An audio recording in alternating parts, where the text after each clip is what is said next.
You want to solve Canada's housing crisis? Just move. There, we solved it.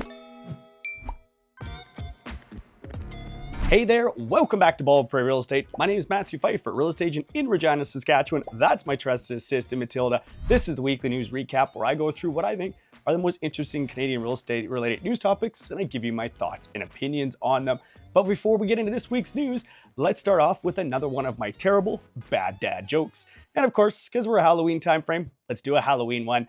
Why do witches have to wear name tags? So you know which witch is which. If you have a terrible joke I can use in a future episode, put in the comments below. Let's get into this week's news. First, I want to go back and talk about last week's video where I talked about the Government of Canada's new immigration plans because I felt that I needed to clarify a few things that I just didn't do a good enough job of in the video, and you guys pointed out some really good feedback, so I want to address those kind of one by one here. One comment that was made was that I wasn't accounting for deaths in Canada, and the reason I didn't do that is because recently birth rate and death rate in Canada have been relatively close. Yes, there's been more deaths, typically about 350 to 370,000 deaths per year, and about 320 to 350,000 births per year. So more deaths, but for the point of that video, it's really kind of a net wash. Another topic that I didn't talk about was the number of homes that would be demolished in a year. Again, there's not really good numbers on this, but it's about 15 to 50,000 per year has been the estimates. For the purpose again of video, it's such a small number, that's why I didn't include that either. Another important point that a lot of you brought up was when I talked about 820,000 people coming to Canada, and the impression was that it was 820,000 net new people coming to Canada, and that wasn't what I intended to say. When you add up both the temporary foreign workers and the permanent resident allocation, that would get you to that 820,000. That's how I came to that number. But where I didn't explain it well enough is that a large number of the permanent residents for the next 2 years is going to come from the already existing temporary residents here in Canada. So that is how the government is going to get to their goal of net zero for a population increase, meaning where we've seen a number of years in a row, we've seen over 1 million people come to Canada, or see the population grow by over 1 million. We're going to see 2025 and 2026 have Canada's population grow by 0 if the government hits all their targets. 5, 4, 3, 2, 1! Yeah! This is good because for 2 years in Canada, we will have the ability to hopefully catch up on some of the construction and close that gap for the shortage of homes that we have in Canada. But remember, the government's plan is to resume immigration and population growth in 2027 going forward into the future.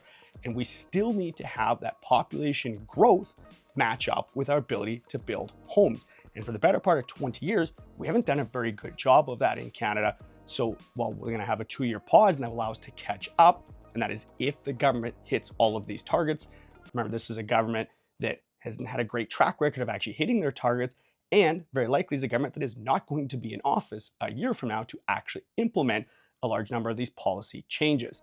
So once immigration resumes, if they hit all their targets, and we see net zero for 2 years, but once it resumes, will we have 820,000 people coming to Canada net new?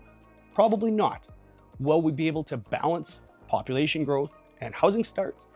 That I'm not so confident we will, because we just haven't been able to do it for a very long time in Canada. Next, let's get into your favorite section, this week's best mortgage rates. As always, the lowest mortgage rate isn't always the best mortgage, and these do vary province by province. This week, we didn't see a ton of change. Let's get into it. Starting off with insurable mortgages, the best 3-year I could find was through Meridian, 4.44, and that's unchanged. The best 5-year fixed, 4.29 through Radius, also unchanged. When it comes to variable rate mortgages, the best 5-year adjustable rate, 4.95 through Marathon, unchanged. The best static variable, 5% through Manulife, also unchanged.Moving to the uninsurable side, the best 3-year was 4.69 through Manulife, and that is a slight drop from last week. The best 5-year fixed I could find, 4.59, also through Manulife. When it comes to 5-year variables, the lowest static variable I could find was 5.40 through Scotiabank, that is a slight drop. And the best adjustable rate mortgage, 5.45 through Strive, that is unchanged. When it comes to the big 5 banks, the best 5-year insurable mortgages I could find, CIBC 4.34, Bank of Montreal 4.45, TD 4.49, RBC 4.74, Scotiabank 4.79, and every one of those was unchanged from last week. This next article here is Pierre Poilievre's pledge to reduce taxes on new construction. Now, it is very easy to make promises when you are not in government, so we should hold them to account for that. But their plan is that there will be no GST on all new construction homes under $1 million. Now, Liberals have already removed GST from purpose-built rental projects. So we've started to move this direction. This is just moving that a little bit further. The more taxes we can remove on new construction, the better. Typically 25 to 35% of the cost of a new construction home is taxes and fees. Steve 𝗬𝗂𝗍𝗍 on Twitter did a really good job breaking this out.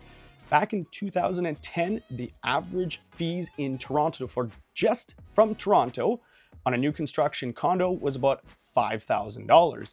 Skip forward to today, and it's now $50,000. That is, again, just from the city of Toronto. Then, of course, on top of that, you've got PST, if applicable in your province. And don't forget, CMHC has now turned first-time homebuyers into another way to generate revenue for the government. I did a whole video on that.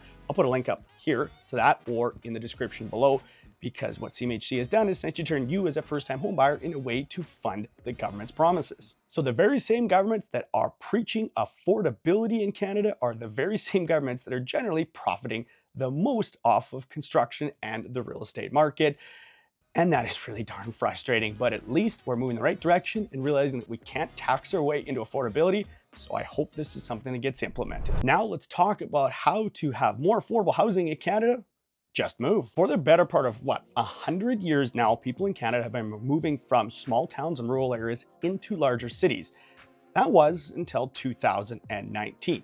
Stats Canada categorizes Canada's urban areas into 3 categories. Your CMA, so those are larger centers, 100,000 people or more.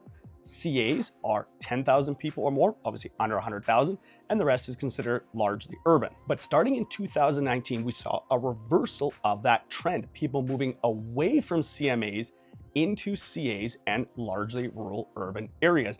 In fact, Toronto saw a net outgrowth of 400,000 people from 2019 to today. Vancouver and Montreal also saw very significant losses in population from migration out. There's a lot of international migration into those centers, but every other major CMA in Canada saw net inter-Canadian or inter-provincial migration into those areas, except Toronto, Vancouver, and Montreal. And what is it that's driving people away from those 3 centers?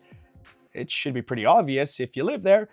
Affordability. It is so expensive to buy and build a house in Toronto, Vancouver, and to some degree Montreal that people are looking at different options. I get calls, it seems almost daily now, from people predominantly in Toronto and Vancouver looking to other areas of Canada to find more affordable housing, a place where they could actually afford to buy something. Here's a few examples of what a quote-unquote starter single-family home looks like in Toronto. We've got 43 𝗥𝗲𝗹𝗁𝗀 Avenue here for $980,000. It's 800 square feet, 2 bedrooms, 1 bathroom. It does have an attached garage.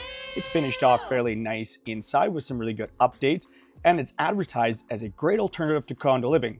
But also it's advertised as being the perfect opportunity to build your dream home. So which one is it? Next, you got 757 Oxford Street, $888,000. Really cute inside, about 800 square feet again, 2 bedrooms, 1 bathroom. It has a basement suite, what rents out for $1,600 a month. That will help pay your $4,500 a month mortgage payment.